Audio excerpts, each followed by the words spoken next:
બોલીએ કૃષ્ણ કનૈયા લાલ લગી જય. શ્રીમદ સદગુણ સાલિનમજી દેજી દે વ્યાપ્રમ દિવ્યાકૃતિમ જીવે સાક્ષર મુક્ત કોટિ સુખદમ નૈકાવતારાધિપમ જ્ઞેયમ શ્રી પુરુષોત્તમ મુનિવરે વેદાર્થ કીર્તમ વિભમ તન્મૂલાક્ષરયુક્તમેવ સહજા નંદમ ચ વંદે સદા. આજના શુભ દિને તમામ શ્રોતાજનોને મારા હૃદયભાવપૂર્વક જય શ્રી કૃષ્ણ. પરસેવાનો ફૂલ જોઈએ આપણે દ્રષ્ટાંત દ્વારા. એક વખત સર પંપાને કાંઠળે એ શબરી રહેતી હતી. એમને રામ એ મળવા આવ્યા હતા. શબરી પાસે શ્રદ્ધા હતી અને એક વિચાર હતો. બોલે શું કે રામના દર્શન મારે કરવા છે, મારી ઝૂંપડીએ રામ આવવા જોઈએ. આમ શબરી એ પોતે સતત એ ચિંતન કરતી હતી અને જે વગડાના પંખી હોય એ પંખીઓને પણ પૂછતી હતી. વનના પંખીને પૂછો મારા ભાઈ, જોયા રે મારા રામને રે. વનના ઝાડવાને પૂછો મારા ભાઈ, જોયા રે મારા રામને રે. આમ શબરી વનના મોરલાને પણ પૂછતી હતી. વનના મોરલાને પૂછો મારા ભાઈ, જોયા રે મારા રામને રે. આમ સતત રટણ એ શબરી કરતી હતી. પગનો ઠમકો દેતી જાય ઓલી શબરી રે, વનમાં ફોટકી બોરા વીણે, કોટા વાગીને લોહી જરે છે, મીઠાની છાબ ભરે છે ઓલી શબરી રે, વનમાં ફોટકી બોરા વીણે. શબરી એ વનની અંદર એક પડીઓ બનાવી અને પોતે એ ચાકી અને બોર એ ભરતી હતી. મોટા બોર ન હતા, કલમ બોર ન હતા, ચણી બોર હતા નાના. હવે ચણી બોર કેટલા હોય? નાના હોય. એને પોતે ચાખે અને એક પડીઓ ભરે. એમના ઘરે રામ આવ્યા. કેટલી શ્રદ્ધા અને કેટલો વિશ્વાસ હશે.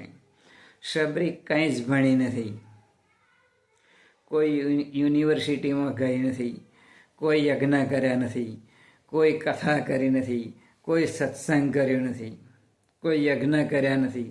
છતાં પણ એમને મળવા માટે સામેથી રામ આવ્યા. मेरी झोपड़ी के भाग आज खुले जाएंगे, राम आएंगे आएंगे आएंगे राम आएंगे, राम आएंगे तो अंगना सजाऊंगी, राम आएंगे तो अंगना सजाऊंगी, राम आएंगे तो दिवाली मनाऊंगी. मेरे झोपड़ी के भाग आज खुले जाएंगे, राम आएंगे आएंगे आएंगे राम आएंगे. શ્રદ્ધા અને વિશ્વાસથી શબરી એ પોતાના અંતરથી એ ભગવાનને એ સાદ કરતી હતી. એ તો અંતરના અજવાળે રામને શોધતી રે, મારો ક્યારે આવે રામ, મારો ક્યારે આવે રામ. એ તો અંતરના જવાડે રામને શોધતી રે. સર પંપાને કાંઠળે રહેતી કે શબરી વનવાસી, એને કિયા ફળ બહુ પાવે કે શબરી વનવાસી. આ એક શબરી એ પૂરી શ્રદ્ધાથી પોતાના અંતરથી પોતાના સાચા હૃદયથી ભગવાનને એ સાદ કરે છે અને રામ સાંભળે છે ને રામ એમને મળવા માટે આવે છે.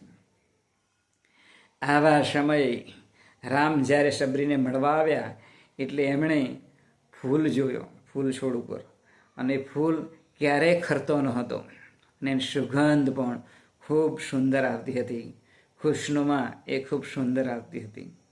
એટલે રામે એ શબરીને પૂછ્યું કે આ જે ફૂલ છોડ છે અને એના ઉપર જે આ ફૂલ છે એ ફૂલની ખૂબ સુગંધ આવે છે, આનો ઇતિહાસ તમે મને કહો.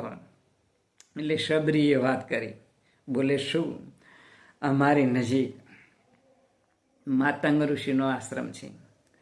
એમના શિષ્યો, એમની પાસે ભણતા જે ઋષિઓ, આ બધા ઋષિઓ અને શિષ્યો જ્યારે લાકડો લઈને આવતા હતા ને વનની અંદરથી, ત્યારે એમને ખૂબ પરસેવો થતો હતો અને પરસેવાના ટીપા અહીં પડ્યા છે અને પરસેવાની અંદરથી એ છોડ થયા છે અને છોડ ઉપર ફૂલ આવ્યા છે અને એ ફૂલ ક્યારેય ખરતા નથી અને એ ફૂલની સુગંધ ખૂબ ખુશનુમા હોય છે.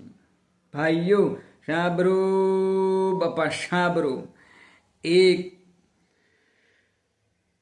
ઋષિની એમણે સેવા કરી, માતંગ ઋષિની સેવા કરી શિષ્યોએ. એમના પર સેવાનો ટીપો પડ્યો, એમાંથી ફૂલ છોડ થાય. એ ફૂલ ખૂબ સુંદર છે, ક્યારે ખરતા નથી અને ખુશનુમા સુગંધ એ એમણે રામને આપી. તો એ રામ પણ ખુશ થઈ ગયા અને એ ઇતિહાસ જાણ્યો એટલે રામને પણ થયું કે ખરેખર આ શિષ્યો એ પોતાના ખરા પ્રેમથી, ખરા હૃદયથી એમણે માતંગ ઋષિની સેવા કરી, તો એ ફૂલ આટલા સુંદર થયા છે. એમ શબરીએ પણ માતંગ ઋષિને એમણે સેવા કરી હતી. મધ્યરાત્રિએ પોતે હાર બનાવી લઈને એમના ત્યાં જતા હતા માતંગ ઋષિને ત્યાં. એમણે એક જ આજ્ઞા કરી. બોલે શું? તમારે ઘરે રામ આવશે. બસ એમની ગુરુની આજ્ઞા હતી શબરીની. માતંગ ઋષિ કહ્યું હતું કે તમારા ઘેર રામ આવશે અને આવ્યા. પણ એ શબરીએ પૂરા વિશ્વાસ અને શ્રદ્ધાથી એમણે એ જે ઋષિ હતા માતંગ ઋષિ, એમની આજ્ઞા એ એમણે અધ્ધર ઝીલી લીધી અને સતત એ રામનું ચિંતન કરતા હતા. તો રામ એમને ઘરે પધાર્યા અને શબરીને દર્શન આપ્યા. કેવી ભક્તિ હશે ભાઈઓ! તો રામને પણ આવવું પડ્યું, કારણ કે એમણે બીજું કંઈ યજ્ઞ, કથા વાર્તા, સત્સંગ, તપ આવું કંઈ જ કર્યું નથી. ખાલી શ્રદ્ધા, બસ મારે ઘેરે રામ આવશે તો આવ્યા અને ભગવાને એમને દર્શન આપ્યા. તો આ મૃત દ્રષ્ટાંત દ્વારા સિદ્ધાંત છે કે જેમ શિષ્યોએ એમના પરસેવો પડ્યો તો એની અંદરથી સારામાં સારા ફૂલ છોડ થયા. તો આ દ્રષ્ટાંત દ્વારા શીખવા મળે છે કે આપણે પણ સાધુ સંતોની સેવા કરવી જોઈએ. આપણે પણ શબરીની જેમ શ્રદ્ધા રાખવી જોઈએ કે એક દિવસ મારા ઘેર રામ આવશે અને કયા રૂપે આવે એ આપણને ખબર નથી, પરંતુ ખરેખર રામ આપણે ઘરે આવે જ છે, પણ આપણે ઓળખવામાં થાપ ખાઈ જઈએ છીએ. તો ખરેખર આપણે ભગવાનનું ચિંતન કરીએ તો ભગવાન કોઈને કોઈ સ્વરૂપે આપણી પાસે તો આવે જ છે, પણ આપણે એ ઓળખી શકતા નથી. એને ઓળખવા માટે આપણે જ્ઞાનચક્ષુની જરૂર પડે. જ્ઞાનચક્ષુ હોય તો ખબર પડે ગમે તે સ્વરૂપે આવે તો પણ ખરેખર આ મારા ઘરે આવે ભગવાન છે. તો આપણે આવી રીતે સાધુ સંતોની સેવા કરીશું. એ જ આજના શબ્દની પ્રાર્થના બોલી. કૃષ્ણ કનૈયા લાલ કી જય.